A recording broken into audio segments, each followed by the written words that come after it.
fun and games that we had. I think it was the 31st of January. So everyone heard of the lockdowns for the state government, what they did in Australia.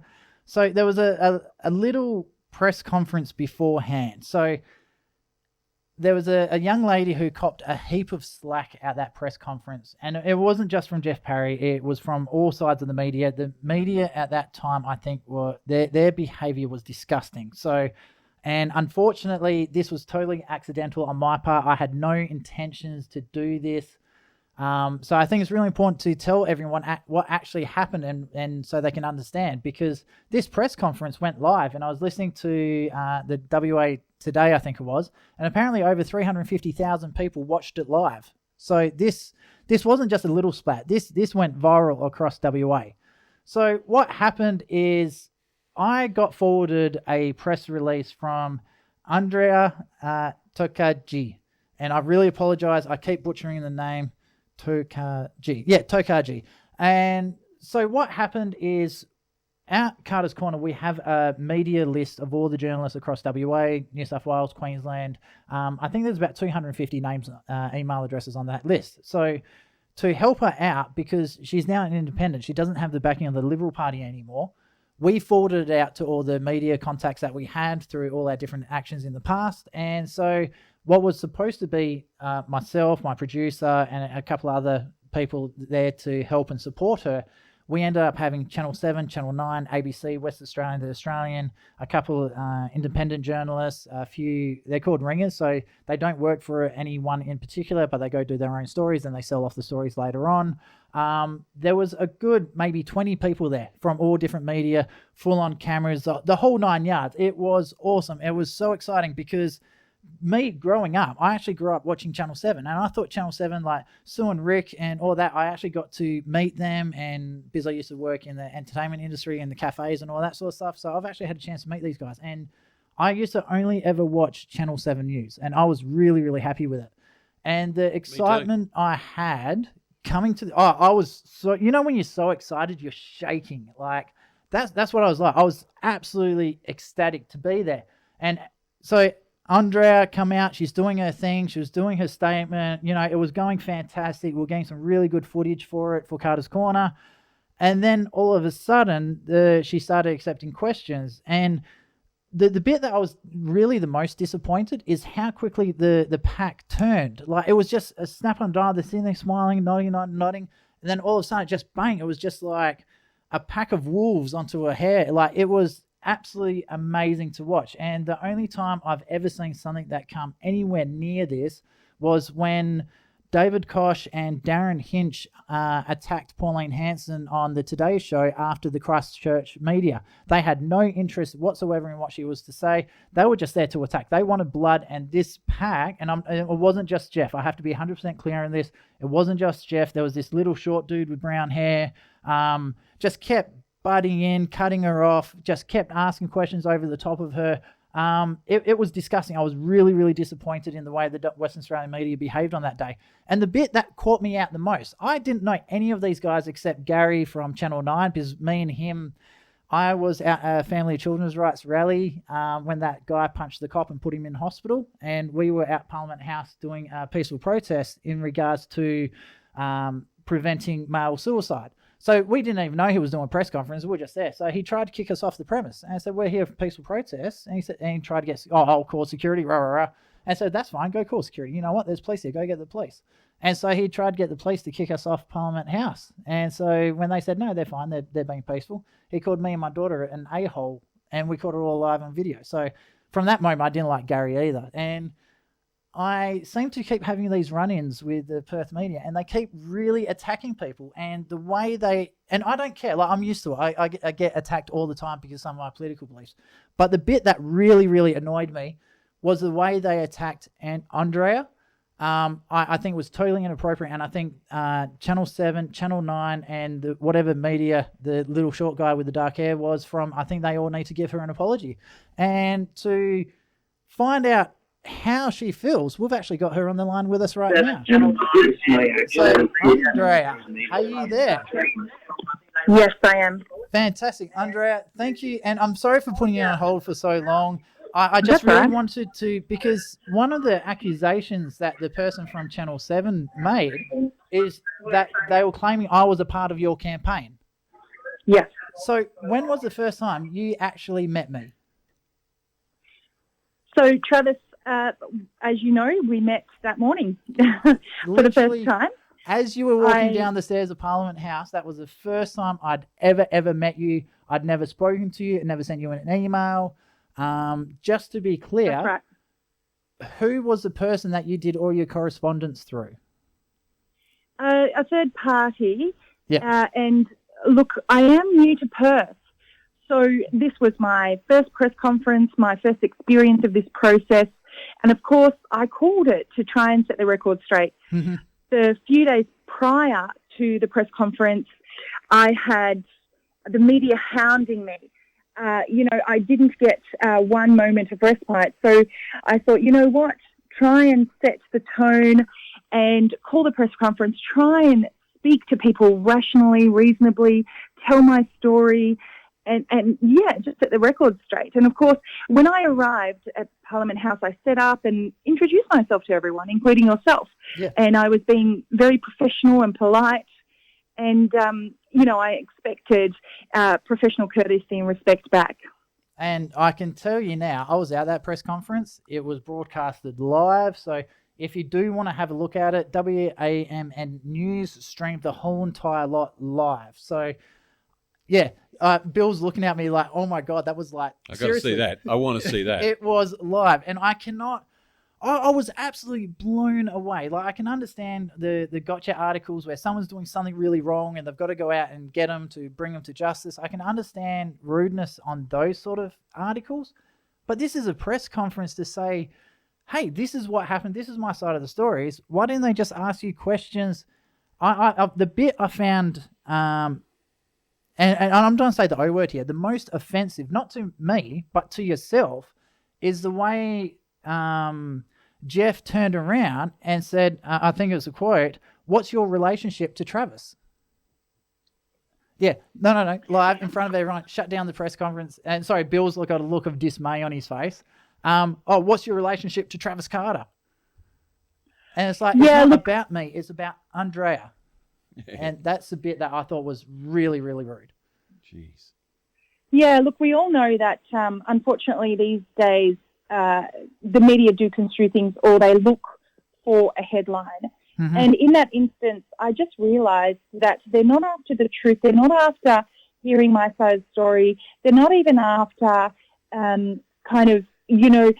due process within democracy. Mm-hmm. This is a political debate of, what standards and freedoms and rights our community can expect.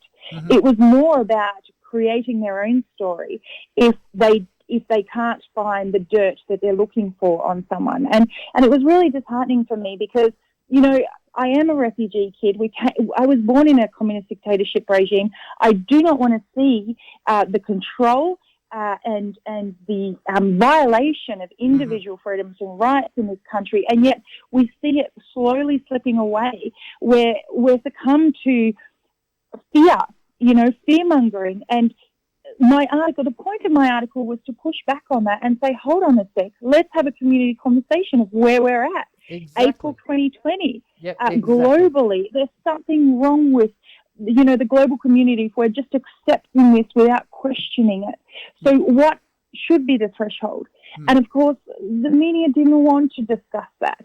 They weren't concerned about the conversation of human rights and freedoms and democracy. Mm-hmm. They just wanted blood, and that really disheartened me. Yep. So the one thing that I found really, really amazing, and again, I'm happy to be attacked. I don't care.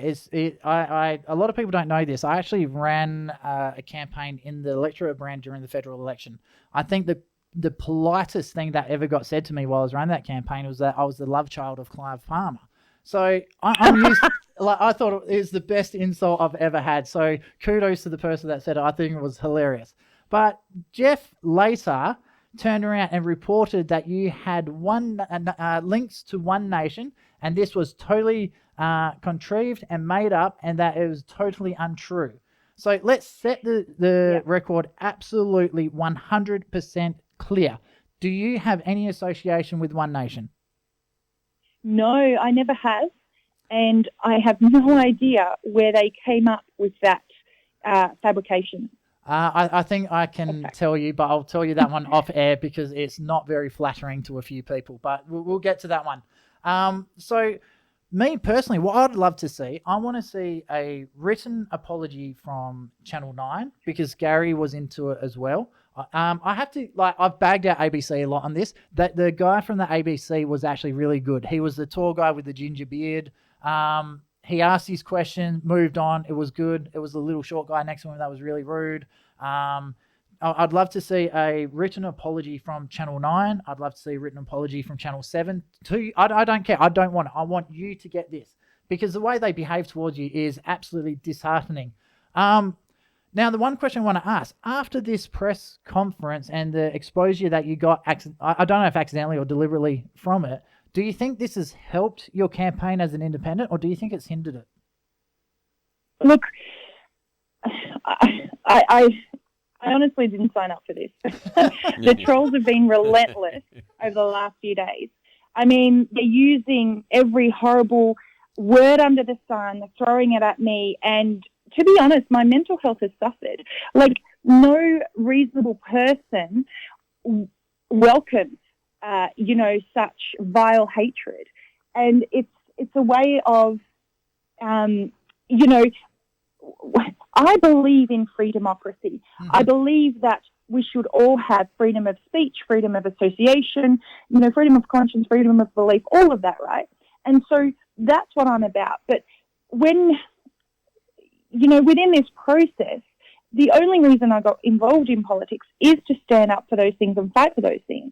Mm-hmm. I never signed up for, constant bullying. Like, my phone just won't stop. And, yeah, there's the argument of don't engage and don't read it. But, it's impossible. There are social things you need to respond to. Like, you can't turn off your phone. You can't turn off your social media, especially now that everything's locked down. You can't just, hey, neighbour, let's go for a beer or let's go catch up for a coffee. You need to be for the human interactions. You need your phone and you need your social media account. And I can tell you from the comments I've seen on my own personal Facebook page over this, it's insane. And the spread, how quickly it's got out there is what I find really, really fascinating. So I have had a message come through, someone saying not just an apology from Channel 7, but also a retraction of everything that Jeff Parry has said. Because what he's saying is a flat-out lie. Well, let's face it.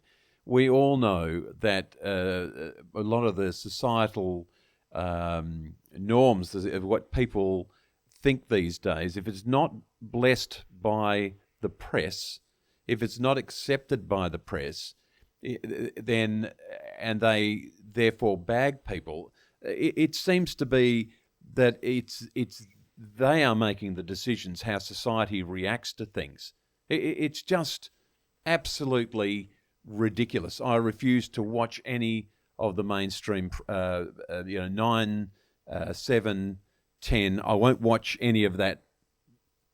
I'd call it bullshit, but I don't know if I'm allowed to say that. We've got the language warning, so it's fine. So if you feel like you need to swear, a bit like yourself. I mean, I'm not in the public eye. Really. And it just appalls me how the press dictate or they formulate who you are and how you will be seen by the public. It's disgraceful.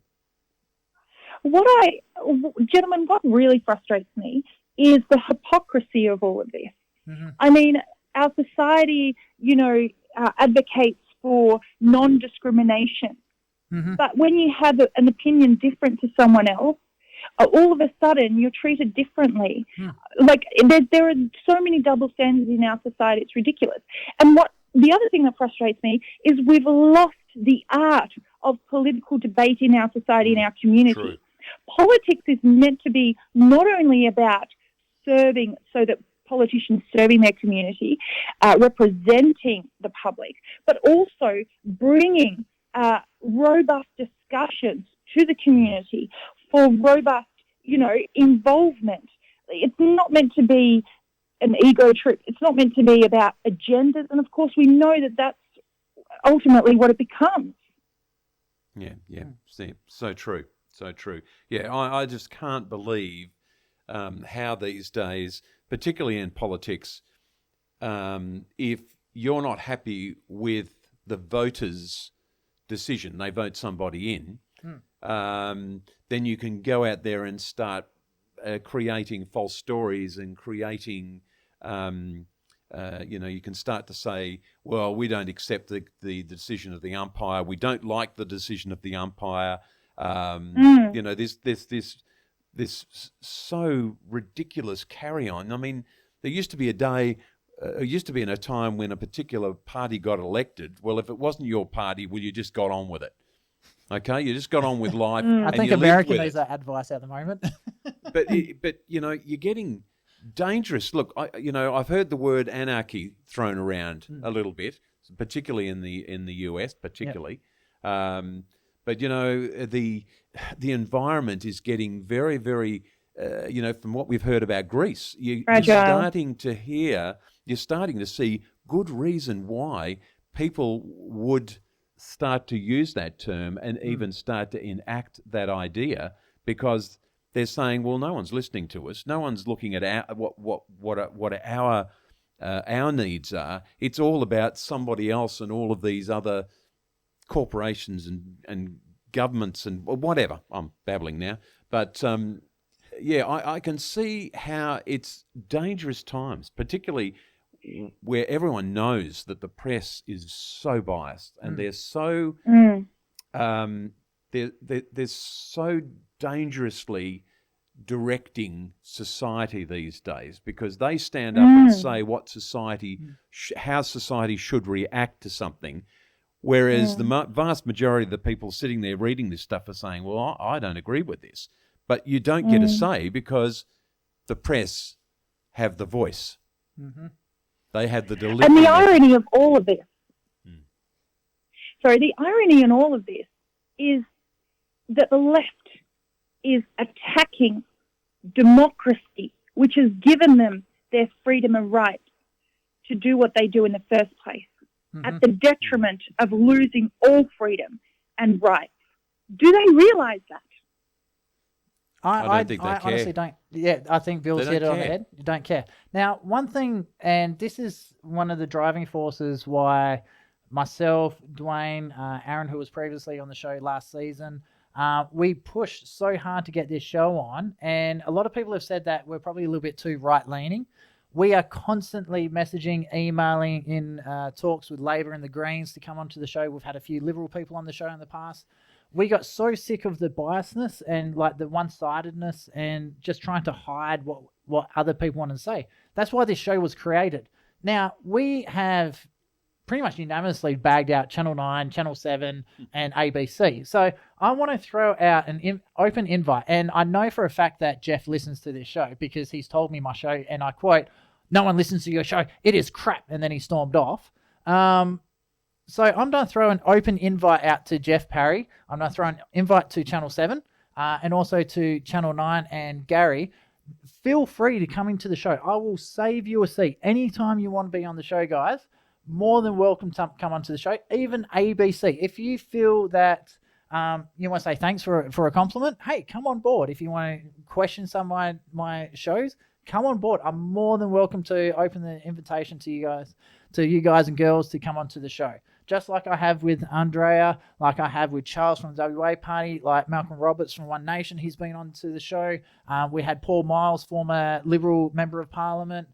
So we, at no point have we ever tried to discriminate from people coming onto this show. We even had the president and the deputy president of the South Sudanese Community Association of Western Australia on this show. And by God, that was a good show. It was an awesome show. So these guys, if they don't like what we're saying, well, come on the show. Talk to us about it. Tell us why you don't like it and why you think we're wrong. So, Andrea, do you think they'll take us up? Or do you think Jeff's in the twilight of his career and he just wants to collect his money, pick a few fights with me, and then just retire as a nobody? You've put the test out for how big their balls are, so we'll see. As you can tell, I'm not a big fan of Jeff Parry. No. Well, give him a break.